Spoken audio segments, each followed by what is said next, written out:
multidisciplinary art center and artist residency program. We do a lot of great diverse programming throughout the year, so if you are just getting to know us, please come back again and again. And chances are the person sitting next to you will hopefully have the same good things to say, because I see a lot of familiar faces here tonight. This is Knowledge Friday. Knowledge Friday is held the first Friday of every month. And it was a series started by April Gordon, one of our co-founders, with the idea that there is such a richness in our community. And so many of our community members hold vast amounts of knowledge about various wondrous things in our community and in the world around us.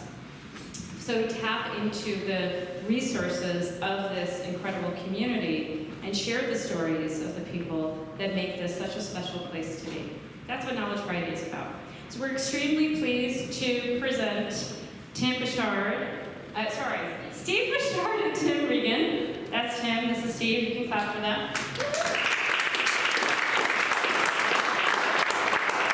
Men of the Sea, and the current incarnation of what that means, and they will tell you more about that than I ever could, so please enjoy, relax, have fun, ask questions, and let them take you away. Thank you, guys.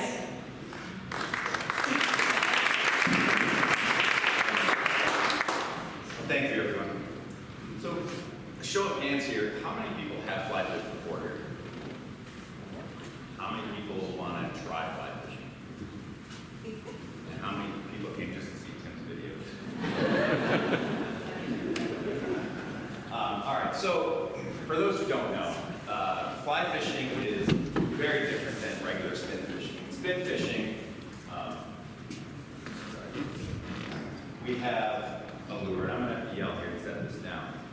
But you have, this is a typical spinning rod setup. You have a very thin line and a weighted lure. Whether you're using bait, you would have weight on it. And what happens is that the weight of this lure ends up taking out the line off the reel for you. In fly fishing, no, here's my In fly fishing, the line is a thicker line and the line is weighted and it takes the fly out. So we have this little mini thing that I can't have a 9-foot rod. But you can see this is where the action would be. And the line itself is going to take the fly out. And I have some flies and we'll talk about that in a minute. Let's see. I'm going to pick on you first because you use this line here. So I want you to try this because it is difficult and there's a whole skill set to fly fishing, right? And I'm not going to say anything. I just want you to remember what I did. Yeah. Okay. I want to see how well you do.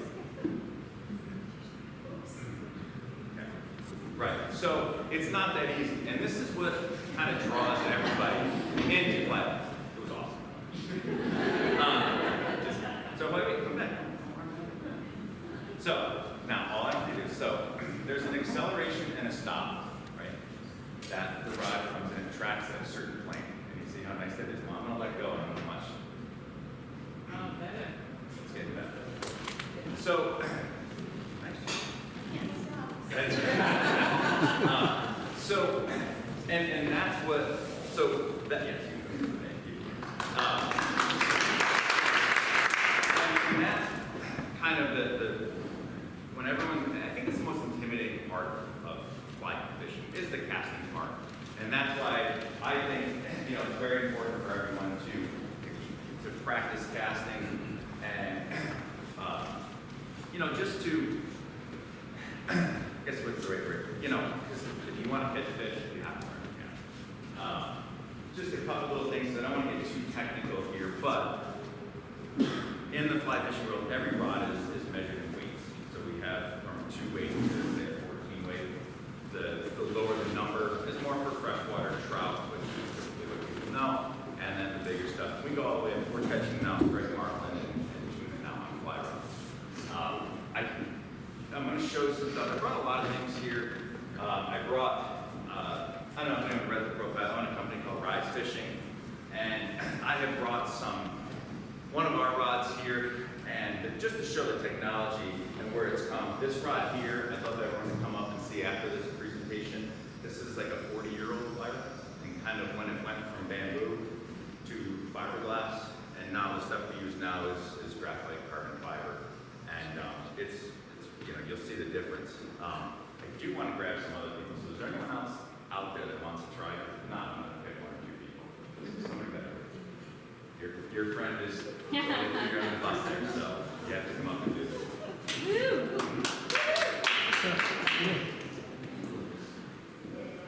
So again, I'm not going to say anything, so here's that's actually pretty good. So she charges $100 an hour for lessons. So now the only thing I will say, and just to smooth out a little bit, and there is an acceleration and stop, so you're doing everything great, just a little hard. Like I mentioned with spin fishing, and this is where the harder you go, the farther the lure is going to travel, right? And fly fishing, the harder you do it, it's actually doing the opposite, right? What you want to do is, it's physics, you want to get the rod to bend and to throw the end through the line to cast. So it's just going to be simple, slow down a little bit. It's kind of like hammering a nail, so you have a little acceleration, stop at the very end of your casting stroke. Good. She's ready to hit the water. I think we need to get you a pair of waders. All right, one more person. Let's get one more. Dan, I know you're back there, so come on, there's got to be one more person that wants to try. Eric, you're just in Bahamas. Come on. Don't worry. Johnson in videos there if you're behind the script, so. Again, I'm not going to say anything, I just want you to see where we're at. Good. Okay, so I'm going to hold your hand again. It's, you know, so one thing, and I do a lot of teaching, and I've been competing in fly fishing tournaments. There's actually it's kind of like Tom's Con, a bunch of your fly fishing guys get together and see how far we can cast. But, there's a lot of people will say, you have to do it this way, or you have to do it that way. Don't listen to them. If you're a sports fan, you like the Yankees, there's 14 pitchers on the staff. Every one of them looks different, but they all have the same mechanics. So I'm going to have obviously different coordination and skills, because I'm 6'5" than you are, right, to cast. Right, so right. I think you just do whatever you feel most comfortable with as you're casting, right? So wherever your arm feels natural is where I want you to put it. So all I'm going to do is accelerate, stop, right? Nice and good. Great. Good. Good. Very good. That's good. That's good. Don't stop.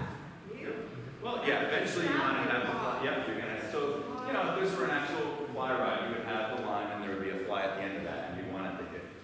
Yeah, but you pause right here. You don't stop. Yep. Correct? Well, the longer your cast is, the longer your pause is. The longer it would be in time. So the longer your pause would be, I know you're forward and back cast. Yeah, no, that was great. So, I think I skipped one. But, so, one of the things that I personally love so much about fly fishing is to be able to do this. And I practice, and Tim and I have sat in yards and gone to the park and cast, and I give a lot of lessons. And, you know, we have some amazing golf courses out here, and it kind of never made sense to me that people would go play one of these amazing top 10 golf courses in our country, and they all take lessons, but we have an amazing fishery here, but no one practices casting before they go to fish, especially fly fishing. You know, you can have fun, you can make targets in your backyard, keep it fun, get a bunch of cups and play beer pong or something, you know, and have a fly at the end. Just, you know, have it be, you know, challenge yourself. Get hula hoops at you know, Kmart, or whatever is left in Kmart now. But, you know, and practice your casting, and that's what is so much fun. There's just so many layers to fly fishing. I just did a little video. This is one of the back bays, and you'll see this is casting. We slowed it down a little bit. And so in this situation, I have my arms a little bit higher, and it made change, and I think that's why I can practice casting, because, you know, a lot of times I'll watch, I've been out there and saw the fish that rose, just watch me there. And to me, that's one of the best parts of fly fishing. You know, and I mentioned some of the flies earlier. Because our line is pretty much the weight that sends the fly out, we have to tie flies, and I brought a bunch of stuff. I'm going to pass all these around. You can see these are freshwater flies. They mimic stuff that is under the water. These are what they would call nymphs in the larval stage of the mayfly. These are dry flies. Some of them are dry flies. There's actually one that looks like a grasshopper. It looks like an ant, but I'm going to pass all these around so everyone can start to look at these and take a look. And then you get into the bigger saltwater stuff. And our saltwater flies, we're mimicking bait fish, we're mimicking shrimp and crabs and everything. And I'm going to pass these around as well. But if you'll notice, this fly is about 8 to 9 inches, this white one. And it's very light. It's actually lighter than these crab flies. And that's because, you know, this is more of a bait fish pattern. It's going to be higher up in the water column, where the crab's going to be more down the bottom. So it does have a little bit of weight, but nowhere near the weight of a plum. So I'm going to just start passing all these around. Hopefully by the time I'm going to get it, then everyone can kind of take a look. Yes. And a lot of these, Tim has tied some of these, I've tied some of these, some of them I bought. But what I also, when I talk about the layers and all that, we use furs and feathers and a lot of synthetic materials. Actually, there's some here. And some of this stuff you can buy at a Hobby Lobby. And that's what we use. And you can see we put eyes on them and we make them look like what we're trying to imitate. Yeah, absolutely. Just while we're talking about all the different flies, it's worth mentioning that different fish will take different flies. So let's say you're casting to stripers who are honed in on bait fish, and then you have another fish like blackfish who like crabs. They like eating crustaceans. So you're not going to throw a big bait fish like that to a top, a blackfish. You're going to throw them in the crab pattern. And at the same time, you're not going to throw a little crab to a striper unless it's specifically looking for crabs. Because the thing everybody always says is they compare it to humans. Like if you're a human and you've been eating cheeseburgers nonstop and you're sick of cheeseburgers and you want to eat something else, and then someone throws you a cheeseburger, you're just going to ignore it. And that's the same thing in the fishing world, where if you throw the fish something that it is not interested in eating, then it's not going to eat. So there's a lot of trial and error in choosing the right ones. Yes, absolutely. And that's getting into, that's why there's so much more depth to it. And, you know, we have, looking around, I know a lot of people here, there's some amazing artists here. And, you know, fly tying is an absolute art form.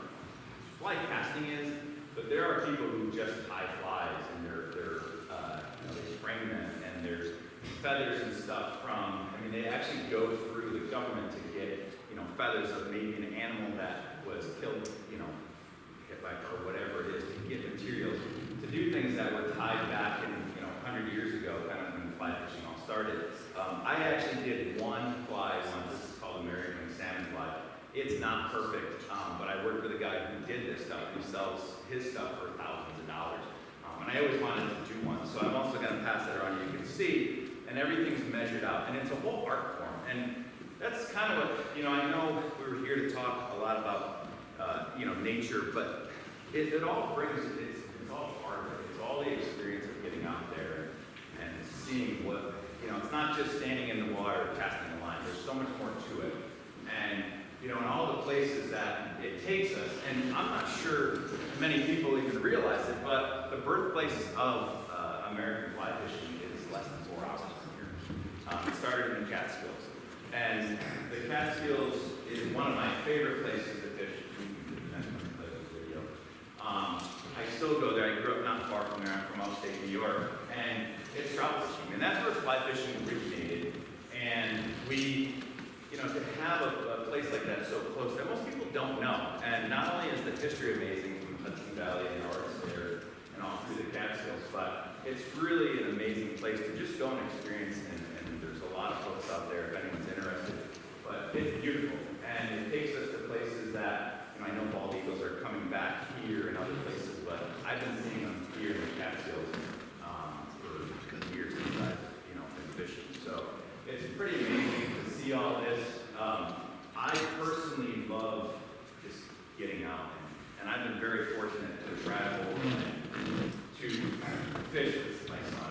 Actually, one of the things that I tracked up when he was that age, it was thinking and fly fishing. He actually put his phone down, which was awesome. Actually, the only time you pick it up was to take pictures, which I thought was super cool. Just doesn't have to yet. My first guiding, when I started guiding, I was 22. I started guiding in the Great Lakes. And this is an amazing fishery. There's so many, they stock Pacific salmon in Lake Erie and steelhead and brown trout in Lake Ontario. And now we have an amazing fishery up there. And I still go. I guided here for a few years before I moved here. And it's unbelievable because these fish get to 30 or 40 pounds. And it's one of my favorite places to go. I still go up there once or twice a year. There's also a winter fishery, which, as most people know, especially here, Tim does find some fish. Still don't know how in the winter around here, but a lot of this winter fishing is great to experience. To go up there, and don't mind these people standing in 35-degree water. That's some of the fish. That's the steelhead, and that's some of the, just getting out there. And there's one. This is our group. We have a little. We need to shave some of us. That guy. But actually, this guy is my business. It's great. So my favorite place though is the Bahamas, and I know we have a couple of guys here who just got back from the Bahamas. I love Bahamas. It's when I mention Bahamas, everyone kind of, to a lot of people, they always hear, oh, Atlantis or Harbor Island, you swim with pigs, and I was just down in an island called Great Outdoor Games, and the mailboat didn't come in for 3 weeks because of bad weather, and we had to go catch fish.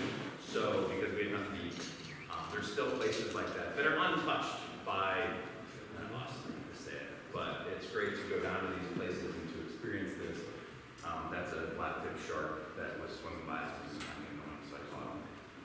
This is a permit, which is one of the harder fish to catch on a fly. I've been fortunate enough to get a couple of them down there now. But it's to go to these places and to see where it takes us. I talked to you who were just in the Antarctic, and fly fishing has brought me to places like that, and stuff like you can hear the passion in her voice when she was talking about, just going to these places where, at the Arctic Circle, there's nothing. And this is it. This island that we were just at has 200 people. And probably, and this is probably the biggest and probably the most popular place and maybe the best place in the world to fish is Alaska. And we're unfortunate enough that we host a trip every year there, actually every other year. And it's an amazing place.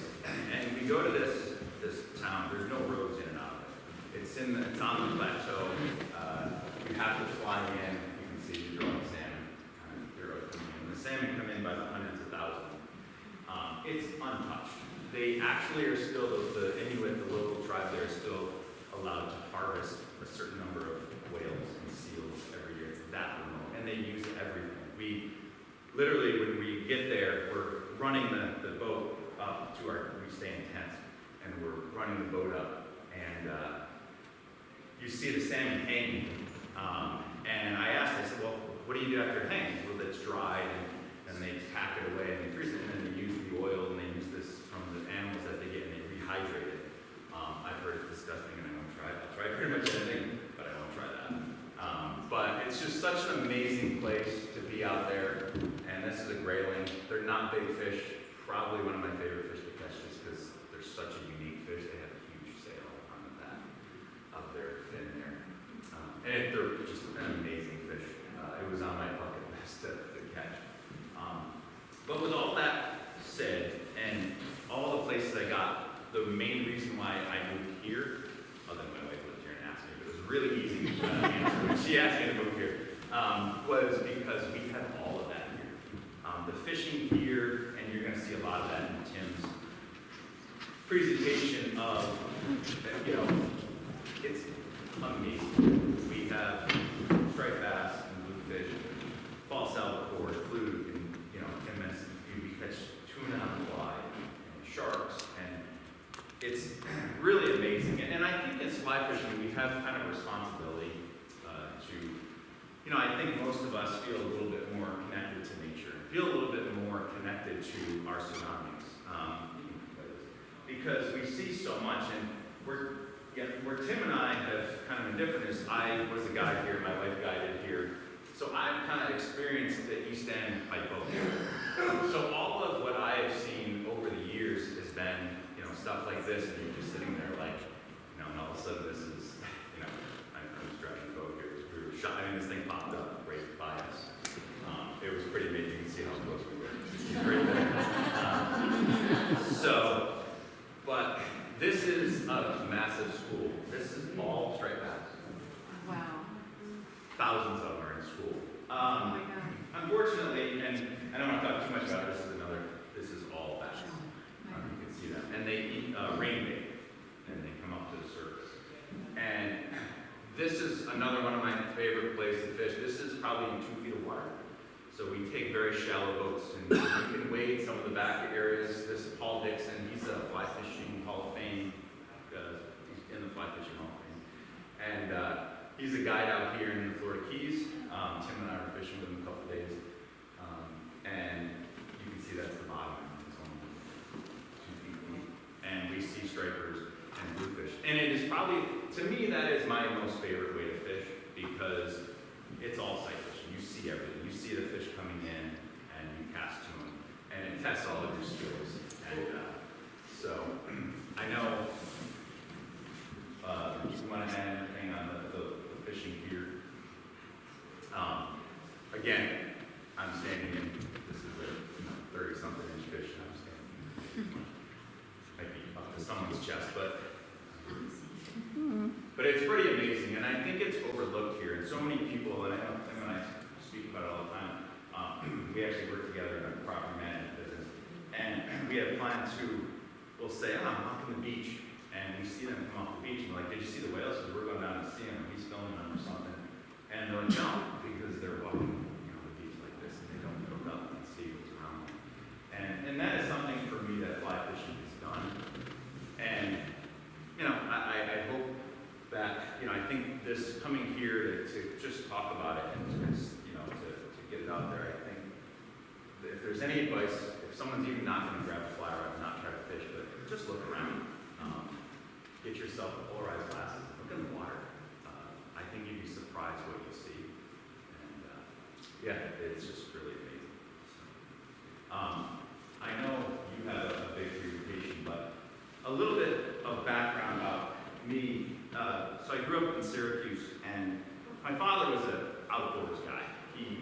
I fished, and he was a walleye guy. And of course, as a kid, just like my son, you can't do the same thing your father does. So I kind of started fly fishing a little bit, but I didn't know what I was doing. And then A River Runs Through It came out, and it's a movie that if you haven't seen, it's one of Brad Pitt's first movies. It actually doubled the industry of the fly fishing world. It was such a big movie for this industry. But I don't know if I know how you kind of got into it. You kind of grew up off island, but you were out here a lot. How did you get into this?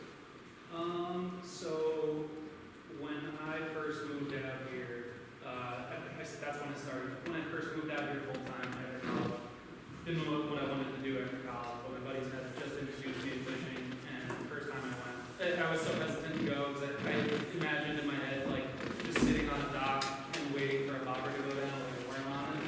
And I always played sports my whole life, like a lot of sports, and I was a very active kind of hiker, so I didn't want to just sit on a dock and watch bobbers for hours. So eventually I gave, they were like, it's not like that, it's not like that. And so I gave in, I went and caught a fish, and I've been fishing pretty much every single day of the year since then. And he works for me, and I know that he fishes every single day. He knows me too, but I let it slide. So, and when did all the drawing stuff? Yeah, so I started fishing, and really quickly I realized I was learning so much so quick. Because like I said, I wasn't really an outdoorsman. I was always an athlete. And so once I started spending a lot of hours in the outdoors, I was seeing all this new stuff for the first time. And for like one instance was I went to fish this freshwater lake one time, Kellis Pond, Bridgehampton, and I heard like a up in the tree, and I'm like, what the heck was that? So I look up and I see probably 10 turkeys up in the tree. I'm like, how did those turkeys get up there? And then they all flew out of the tree. I'm like, turkeys can fly? Yeah, it blew my mind. I just had no idea. And prior to that, I had started getting some GoPro cameras to film myself fishing, because I took to it pretty quickly, and I got pretty good at it. And I'm seeing just really cool stuff that I think everybody should see, because I think if anybody sees what I'm seeing, then they're gonna like become nature lovers and act to protect it, maybe. So that was my goal, is to really just show everybody who isn't getting out as much as I am how cool it is to get out. So I fished a ton for many years, and 6 years or so, and I got really good at it, and I got particularly good at surf fishing with huge help from my buddy Nico right there. He gave me one of the secret ingredients to catching a lot of fish. So once I started catching a lot of fish, it got a little bit easy. So fly fishing was the next challenge. And the thing about fly fishing is no matter how much and how often you do it, it'll get easier, but it will never, ever be easy. And I really appreciated that challenge, so I've been going pretty hardcore with fly fishing for the past 6 years or so. And I think, Tim, so how we met was through Nico, the same person that helped him out. And I think that brings up a really good point about all this, because it also has a community. And I'm not sure if anyone has, again, if anyone's seen anything about the Blue Zones and all that, there's a great show on Netflix right now. But every one of them talks about they have a community. And if you've ever, when you get into fly fishing, there is that sense of community. And I think, I know my wife will make fun, I'm sure Allie, Tim's wife, will make fun of him, because we'll just randomly meet somebody, and if they have a fishing rod, you'll like half hour, you may know the person, but you feel like you know them. And I think it's something that really, especially fly fishing, I think fly fishing kind of brings that on more than any other, aspect of, or any other niche in the fly fishing world. Yeah, and so at first, when I was starting out fishing, I was doing everything alone. I had my boss at the place where I work. He was a surf caster. He was one of the people who got me into it. And so I was lucky to have somebody who could explain things to me and answer questions for me. And that was really the only person that I would talk with about stuff. And I was like really tight-lipped with anybody and everybody else. And then I met Nico on the beach. We had been fishing the same beach for probably like 3 years, maybe 2 or 3 years before we ever like really even spoke. And once we did, we became very good friends. And another few guys who fish our same stretch of beach just about every day, they're putting in the same work I am. We all started talking, and this became our network, and we helped each other learn so much faster than any of us could have done on our own. So I think that's it. The networking. It's good to meet people, speak with people, and learn what they're seeing and tell them what you're seeing. I can't tell you how many long conversations we've had just each other about fly fishing when we see each other. So it's pretty amazing. I think you have a pretty awesome slideshow or video to play, so I want to try to load it up.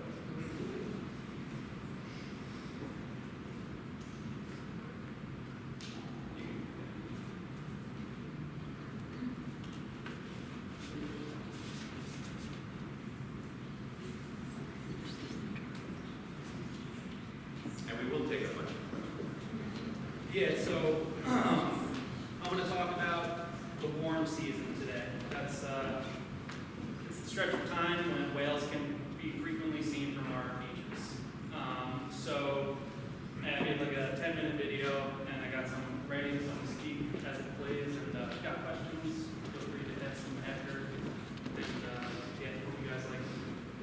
never done anything like this specifically, so hopefully it goes well. Hopefully I can keep you guys entertained. You should perform right. All right. So I guess the most natural place to start is the present.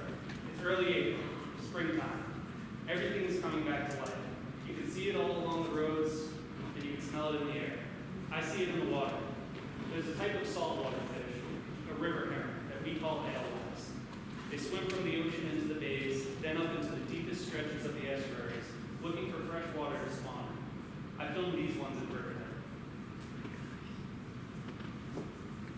I can tell the alewives have arrived when I begin to see northern gannets flying over the ocean. They put on one of the coolest shows of the year. Here they are dive bombing bunker schools on the south side of Montauk Point. On April 15th, the striped bass season opens, and I'll be fishing for them pretty much every day until December. Typically, there are some large striped bass, anywhere from 20 to 50 pounds, chasing the herring up into the estuaries. These big stripers are long-lived, and they're smart, making them difficult to catch. They tend to sneak into our waterways unnoticed this time of year. And here you see a big one that's chasing my beast block. Here he comes right now. Yeah, that's right in the surf, in Virginia. So the smaller bass are hungry and they're more gung-ho. We catch them in the surf and the bays on opening day, which is April 15th. They're usually all too small to legally harvest at this point, so we unhook them quickly and carefully and we let them go. At the end of April, we begin to catch some bigger striped bass, to over 20 pounds. It is likely I'll have tied into some bluefish and wheatfish at this point, too. Bluefish have sharp teeth and a bad attitude. Here's a big school of them in the surf. Wheatfish have a set of vampire fangs and are named for their paper-thin cheeks, which don't hold hooks well. Make sure you keep an eye on the ocean side for dolphins this time of year, too.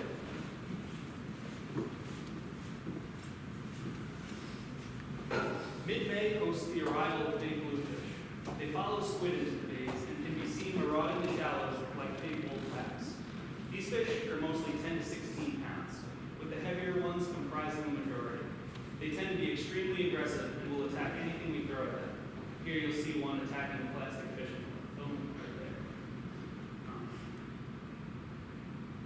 there. If you fish the shallow flats of the bays, chances are you're going to hook both bluefish and striped bass in there. A bait fish we know as menhaden, or bunker, begins to increase in numbers, supplying a rich food source for all these fish. So for a fisherman, June might be the best month to spend the most time on the water. I've found that the experiences change drastically from year to year. I rarely see the same thing in the same place 2 years in a row. What I do see, though, can be world class. A few years ago, it was 30 to 60 pound striped bass attacking bunker schools for a week straight. One year, there was a bunch of massive thresher sharks working the bunker schools in Bridgehampton. My buddy actually caught one that was nearly 500 pounds. Tuna tend to be a more common sight beginning in June. And one year, I watched a school of tuna chasing bluefish in the same waves that my brother was surfing. We begin to see more east swells too. When the wind and waves come from the east, the Gulf Stream gets pushed close to the coast, and offshore species can abound by the beach. Mackerels, tunas, and jellyfish are the most common visitors, but less common sharks such as hammerheads and great whites will join the party when the swell is east. Summer has become the most exciting time of year to be on the beach. I bought my first drone in 2018. The following summer, bunker schools showed up on the beach. They've shown up every July since then. The life this biomass has attracted to the beach is historic. When they first arrived, the whales, dolphins, and sharks are hot on their tails. You can count on seeing these large predators through October. Here are dolphins riding waves to attack bunker alongside surfers. So next we're going to take a look at some of the other species that spend the summer on our beaches, preying on bunker. So cow-nosed rays are probably the first and most prevalent species to arrive. One fever of rays can number in the thousands. Although they're here to eat, they're not exactly the top of the food chain, as you can see in this clip. So that's a spinner shark, which is probably the second most numerous species to frequent our beaches nowadays. Before the bunker's resurgence, spinner sharks were expected to stop migrating north around the Carolinas. As soon as this food source became abundant, they began following it a few hundred miles farther into the northeast. And on this specific day, I saw more than 100 sharks along 200 yards of beach. And that's over by Shinnecock Inlet. So here's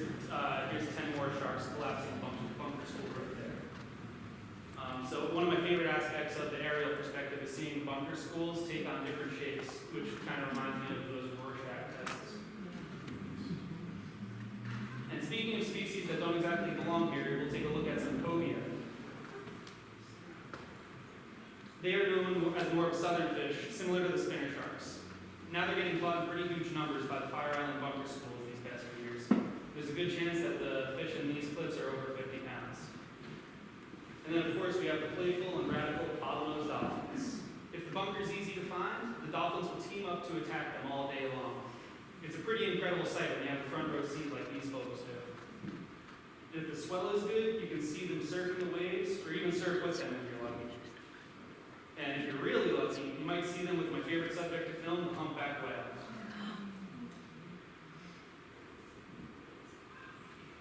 And so I was really stretching my luck here when I witnessed dolphins bow riding the second largest animal on earth, the finback whale. That thing is massive. And then a third whale I've been seeing more and more of lately is the minke whale. They have the color of a humpback whale, pectoral fins of a finback whale, and a big appetite for bunker. And although they're much smaller than the other two whales, they still evoke the same feelings of awe and euphoria when I see them. So, humpback whales are by far the most common whale I see. So let's take a look at some of the behaviors they exhibit while visiting us in the summer. This is called lunge feeding, and it is the most common sight we see. And this one's in slow motion, obviously. So the next one's going to be in regular speed. So they're feeding on bunker. So I've seen humpback whales lunge feeding as close as 50 feet from the beach when the bunker are practically hugging the shoreline like that. Note this whale's scars, which came from a boat propeller. Fortunately, they healed up, and the whale was living its best life. So my favorite behavior to film is the noise making. Sound travels very efficiently underwater, so humpbacks will slap their fins, jump out of the water to body slam the surface, and splash in every direction to communicate. And here's a bunch of shots of them doing just that.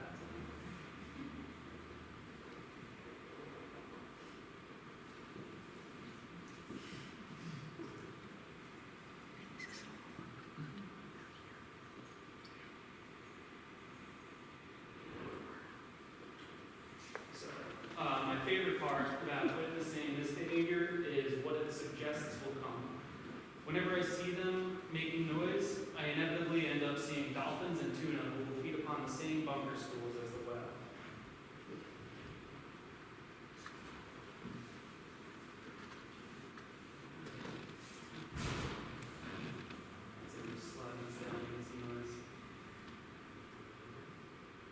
Yeah, so when I see those tuna and dolphins come, it makes me think maybe the whales are saying like, hey, food's over here, come check it out. And this tuna got that message, I guess. So I wanted to show you one final bit of whale behavior that's unrelated to communication. A well-timed swell put this whale in the perfect position to surf into a bunker school, mouth open, engulfing as many fish as possible.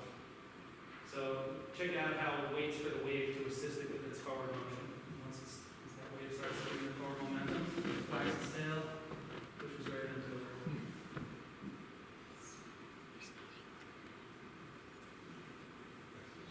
Yeah, and then you can see a shark, a spinner shark, feeding on the same bunch of schools. So all these big creatures are just feeding on the same thing in the same schools. It's pretty wild. And that's at Shinnecock Inlet in South Carolina. So we're not done with whales yet, but we're going to shift our focus to the fall and some other species. So after Labor Day, the great migration begins.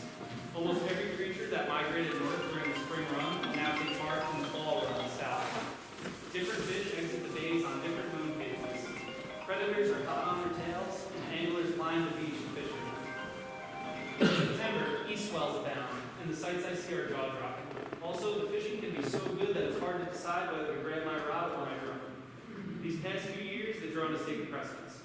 On the best days, though, I'll spend the majority of my time just watching without filming or fishing. Some of my most cherished memories are when I've just sat back and watched the marine events unfold. The major events are called blitzes. Blitzes occur when a school of predators like fish, sharks, or dolphins find a school of bait. Teamwork helps the attacking side achieve their goal of attaining full bellies. Bait fish can fly through the air by the thousands as they are attacked from all sides by hundreds of fish. The water's surface is turned into a white frog, looking like a lawn October can be similarly awesome. The shark population will begin to dwindle, but the fish population will pick up as they make their run. Stripers seem to always be feeding in October. The whales will remain until the end of the month. Mother and calf pairs can be seen swimming westward a bit farther out in late October. It's very peaceful and touching to see two whales in perfect synchrony as they spout mist from the blowholes and lunge feed upon bunker schools. And thus ends the warm season. So, thank you.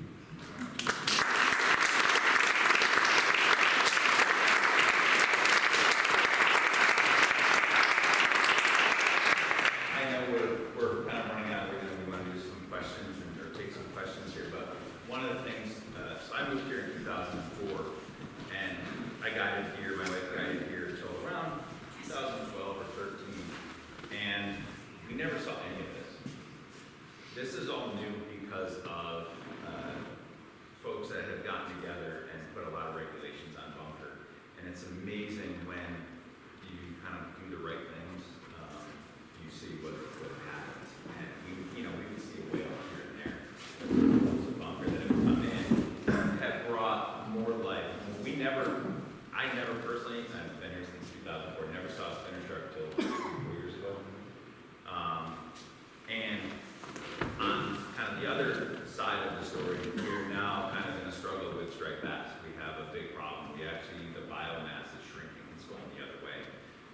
So we have a lot of groups that are working hard to kind of protect them because, as I'm sure some of you know, some may not, but striped bass just in general is probably the greatest success story in fisheries history. You talk to anyone out here that was here in the 80s, there was no striped bass around. There was none. If you caught one, it was a shock. And they came back in such numbers that in the early 2000s till about 2012, it was unbelievable. And we've just slowly seen them grow. And there's a lot of reasons for it. We could do another presentation on here. But so again, I think with fly fishing and especially with Tim and I have done there is that sense of responsibility. There is to kind of care and give back and to help do whatever we can. We just did a bunch of custom rods for an auction to raise money to do things like that. So you do what you can, and we're trying to we're fighting different groups who want to eat more fish, and it gets crazy. But if there's ever proof that conservation helps, this is it.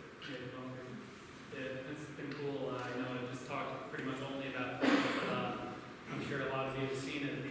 All the bald eagles around and all the burgeoning osprey population. It's unbelievable how many raptors are out here now and how well they're thriving, in huge part due to the bunkers resurgence.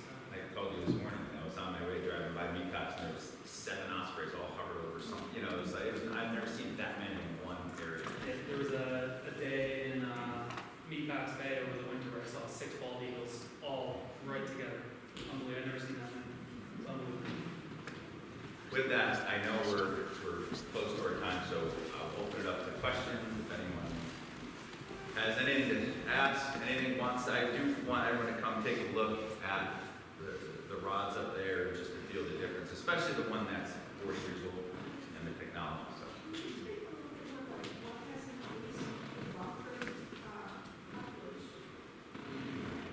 Yeah, so as I understand it, and I'm not a scientist or an expert or a fisheries historian or anything, so this is just as I understand it.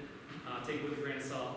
I think Russian factory boats used to be pretty prevalent. That might have been in the 80s or so. Eventually, We had bunker processing plants out here. The one on in Amagansett there. For years it was like that. Yeah, so it was a huge industry and being exploited internationally, and then we started being, kicked all the other countries out of our waters and started exploiting it ourselves. And fish oil pills was the big. Yeah, fish oil pills and fertilizer, you grind them up. So there's all sorts of uses for this fish. A big problem with it was in Amagansett, there was a fish processing plant, and maybe some of you know this story. It just smelled so bad from all the work that all the locals were like, no, you guys gotta go. And they went. And that kind of happened up and down the coast, as I understand it. And so with the dwindling pressure on the bunker, plus instituted, I believe it was like 10, 12 years ago. Does that sound right? A little less. Yeah, okay, so let's say 10 years ago. The bunker really just, in my view, and as we've seen on the beach, exploded like overnight. And you can see how, I mean, they're easy, right? Because they're in such big schools, so if they're in those huge schools and a ship or some, a harvesting ship comes in, they can circle and get the whole school like that. So it's a very easy fish to catch. So Pew is a big environmental group. They lobbied for it, and they were the ones who really, for that, get it. Is it possible that you can continue to grow and significantly make bigger and bigger profit? So actually, there was I think they loosened the regulations this past year because they declared the bunker population rebuilt. I think that might be the right word. So certain areas were allowed, certain areas, depending on where they are. So what they'll typically do is they'll cut off areas where they can harvest them where they're not reproducing, they're not spawning, and then they'll let them harvest when they're outside of that, so they have a chance to spawn and keep the population. They do spawn here too. They will up in the back, way up in Peconic. Yep. Because we get a lot of peanut bunker, which is basically baby bunkers. Yep. So I think we have one in the back. I have just a question about what are the sustainable types of fish that we can eat from the local region? So there's actually a list. Carl Safina, who I'm sure a lot of you know, he does a lot of work. I believe it might be on the Riverhead Aquarium's website. He's done one, and there's one in the San Francisco Aquarium that is put out every year. I don't know if striped bass has been put on it, but I know Tim and I don't use stripers anymore. I know Nico doesn't right now, or maybe. But yes, I know fluke and bluefish. What else did you say? Yeah, mahi is the most sustainable fish that you could get. You get them offshore here in the summertime. I think they're like very fast growing. Which just on that note, it's interesting. There's like very fast maturing and growing and like what's the word? High proclivity. That means they spawn well. There's fish like that, like the mahi, and then our local sharks, like the sand tiger shark, sandbar shark, and the dusky shark. Yeah, like you can't keep those because they could not be sustainable because their their gestation and maturation period takes so long, and they only give birth to I think it's like 3 sharks tops, depending on which species. I think also, sorry, just NOAA, NOAA, if you go on their website, they will tell you which fish are sustainably harvested, and certain companies also, like I know Whole Foods, which we don't have up here anymore, but Whole Foods does, I know they did in Alaska, they actually took a lot of Alaska fishermen, and instead of just stop netting and use rod and reel, we will pay you more, and they actually now make the same amount, so you might pay a little bit more, but there's things like that. I can talk to Dave Rowe, and I know there's some, we can probably put something and send it out to everyone that's on the mailing list, because there are a couple great resources for that.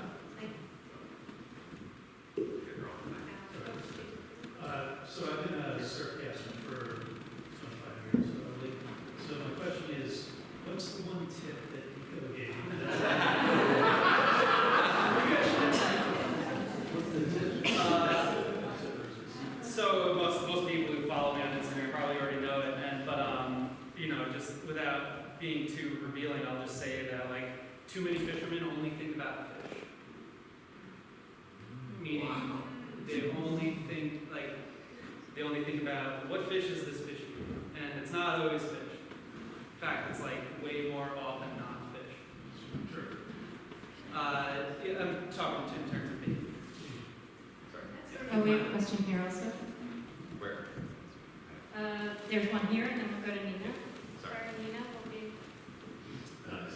Is fly fishing less harmful or hurtful to fish than traditional lures when you're releasing them in?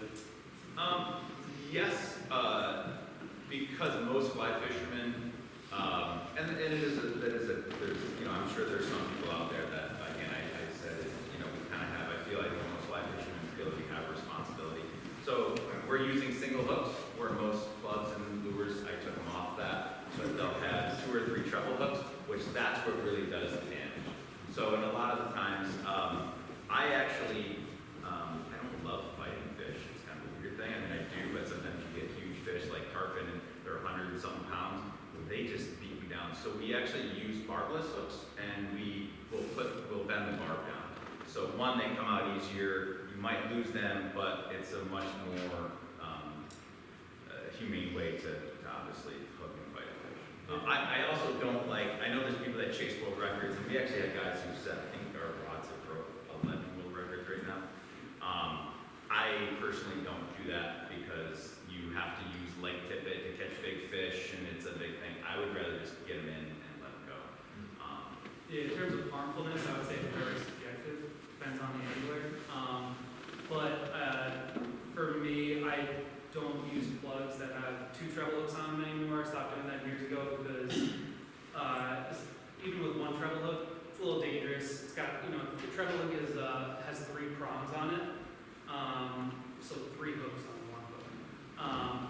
If you add a second treble hook into the equation, this, let's say a striker is going to eat the plug, get hooked by one, and then the lure is going to be flailing around, and then there's that other treble hook flailing around, so it'll catch him in the eye, it'll catch him in the gill, catch him in the face, and that's the fish that I know I have unintentionally killed. That was the reason, so I stopped doing that, and yeah, but like I said, the harmfulness is very subjective. Yeah. And also too, when you catch a fish, there's a lot of, you know, I can't tell how many people, like, I see they want 20 pictures, and yes, we have pictures, but we keep those fish in the water until you're ready. So you take a picture and let it go.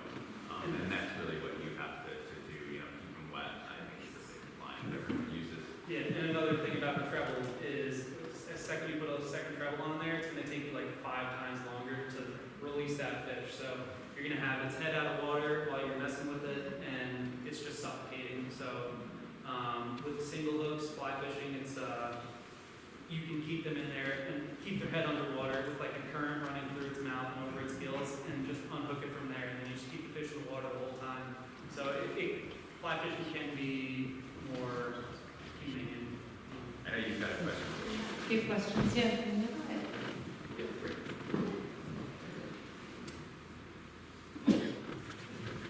Hi, I wanted to pick up on, Nico, it's your fault because you invoked the great Roman McLean, so, and of course he wrote, a river runs through it, which is an extraordinary book, and then Robert wrote the film, but I'm curious really about the sort of tacit life philosophy that's connected to fly fishing. It's catch and release, right?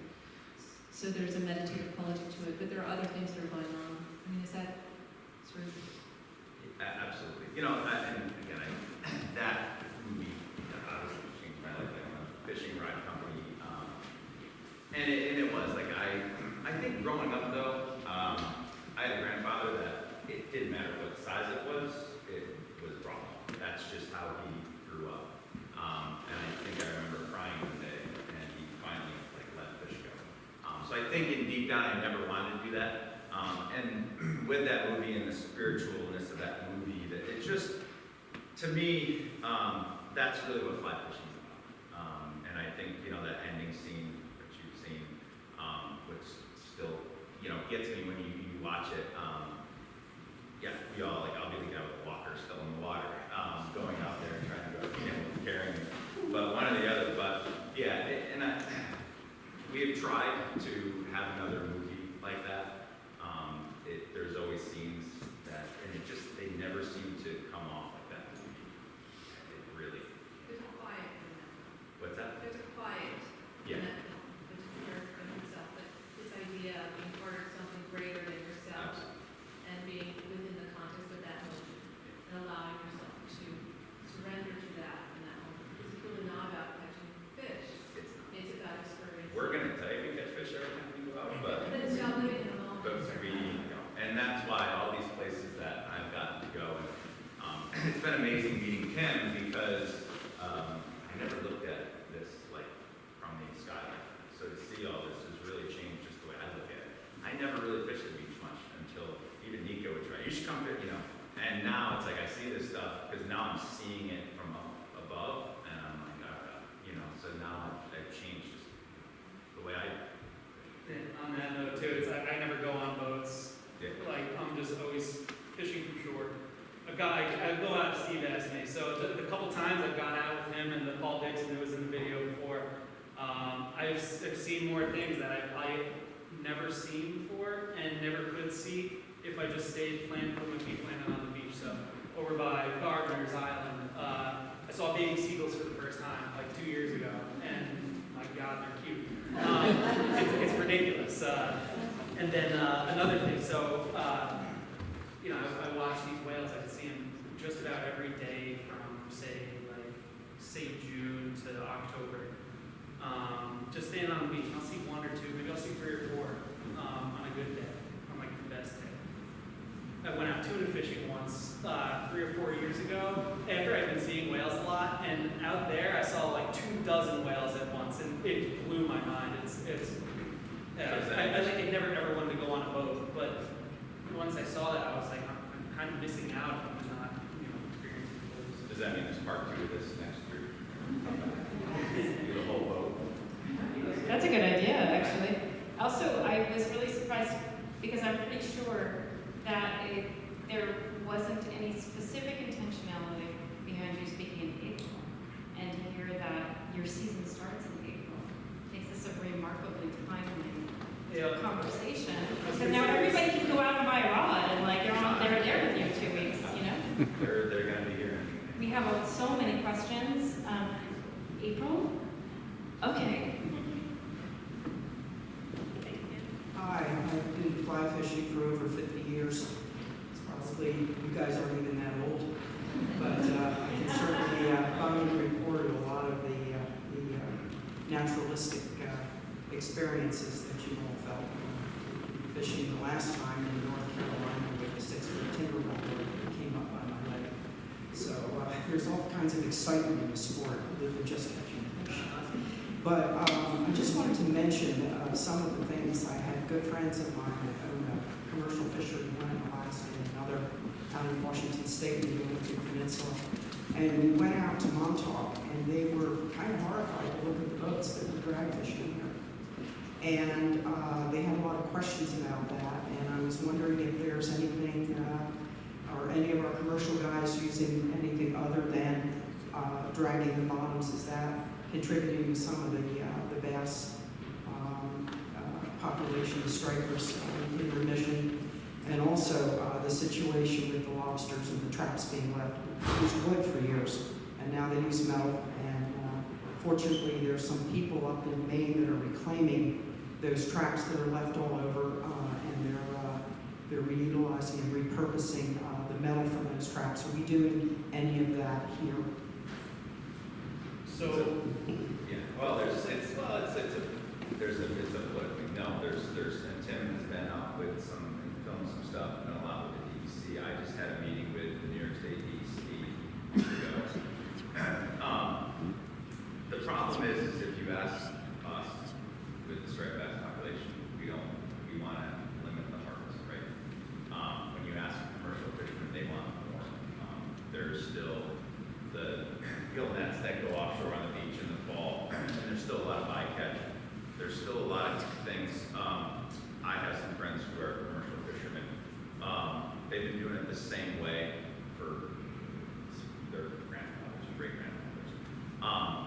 And I do hate to see it. I remember seeing schools of bass even when they were plentiful, and I'd be out guiding, and all of a sudden I'd come across this, I'd see a drag or a commercial fishing boat going back to port, and all of a sudden I'm looking at 200 dead bass. There's things that we've all kind of fought for. I never understood why they get a couple hundred tags, and why do they have a size limit? Because if they just kept all of them, they're done in one day, they have all their fish, there is no bycatch, but they limit them to these strange slots. So I think it's a lot of mismanagement. Unfortunately, we're not seeing, because there's a lot of money and lobbying groups behind them. For striped bass, we're not seeing the conservation step up. And I'll let Tim talk, but the last thing here is there's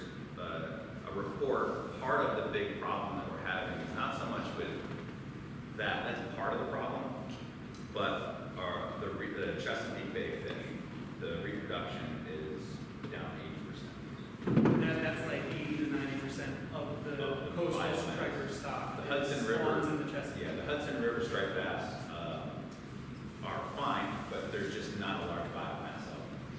So that's really the big issue. Again, I'm happy to send, I can send you to people and get, my emails out. There is a lot of information out there right now on it. It gets very political. There's a lot of meetings, there's a lot of work, and part of the other problem is striped bass start in Virginia and go to Maine, and every state has different regulations. So they're getting crushed everywhere because everyone wants their fishermen to have to at least keep some, keep that. So it's tough, but yeah, there's not a lot that we're seeing. Yeah, it's so in the 80s, the striper stock collapse was primarily due to like poisoned waters. It was PCBs. Is that what the bad thing in the water was? Actually, that's what ended up leading to the resurgence of the stripers. Is they were all stocked with this poison that they got from I don't know what it was exactly, but there were PCBs in the water. I don't even remember what they stand for, but I think it was killing them off and ruining their spawning potential. But that's kind of what ended up saving them because these food fish are now suspected to be filled with poison. So the CDC, right, is putting out, or FDA is saying that you shouldn't, like pregnant women shouldn't eat striped bass. And so back in the 80s, that was like kind of a godsend because that helped take pressure off these stripers. Well, they have more fish. You could eat fish for several years as well. And then, so right now, the problem isn't, as I understand it, it's not so much low stock, it's more low spawning success. So for the last 5 years, I think we've had a very low success rate of spawning in Chesapeake Bay. So a lot of people are worried. and we're missing, because of that, what happens is you miss year classes. So you have right now the biggest year class, and unfortunately, all the states just decided, that's the year class that we want you to use to harvest. And we're like, wow, that doesn't make any sense. That's our biggest hope, and yet that's what they are. Last year it was 28 to 31 inches, and the biggest year class last year was 28 to 34 inches. So kind of doesn't make sense, but everyone's trying to fight it because if you're a commercial person and you have 6 guys on your boat, or you're a head boat like the Viking, and what's the most no one's gonna come fish. So it's a real fine line, and I understand why it's such a hard decision, but we're all kind of fighting for our own. Yeah, and everybody thinks they know everything. Exactly. So We know everything. Yeah, exactly. The only thing, everyone's fighting, everyone's got a different opinion, different, idea of what they want for them. The only thing that we know for sure is that the moratorium can be these growth fishery back. And I'm a little worried we're gonna see one again. And I've been fishing for a long time, and the striped bass is Question? Hi, thank you for the now I've got my blood flowing, I'm ready for fishing tonight. Oh, yeah. But I mostly night fish, actually, and I swim backstreet also. But, one of the things I was gonna say is that, I fish with, I drove across and I fish with a guy with fly fishes, and I live big, and it's so funny. Because I'm like, how can you see it? I was like, how can you see it? But, I was interested, that, they mentioned, reef fish very much. And it seems like, the last couple of years, they have been coming back, I don't know why. But, and also one of the questions that I wanted to ask is about the eastern. And, I always thought that was not a great thing to, live outside the lighthouse, always say that, but how it brought those fish from the south, is that where you're from, the Gulf Coast?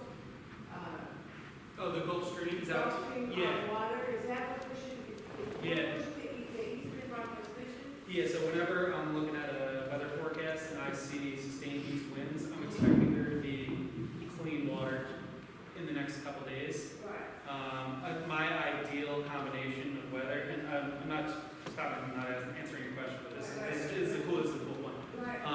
So my filming days and my favorite fishing days occur after there's been an east flow, so wind from the east for say 2 or 3 days, which pushes into clean water, and then we have a hard north blow, which flattens out the ocean. And what that does is just creates flat, glass calm, crystal clear water. So yeah, that's what the east swell does. I'm pretty positive that's East swell. the east swell is when the waves come from the east and that's caused by wind blowing from the east. Yeah, so mainly mackerel and jellyfish. That's like what I see every time I see an east swell. I'm seeing lots of jellies and lots of mackerel, and like funky species that you've never come to, like bullet mackerel, the king mackerel. I don't know, in that great white shark shot, there's a couple king mackerel that are on its tail, and that's like 100 yards from the beach. That's like really close. One of the things that I mentioned, and I just happened to go on YouTube, and the gentleman from Lake Point grew up there, and he was down there and fish on my lake. I don't know. That's Carl Sabine, I believe. Yeah, it was I think that's Carl, It was isn't it? fascinating. Because he lives, he is. Show everybody. Yeah, I think that's, It's brilliant. that's, It's quite long. oh, He fish every day and all over the world.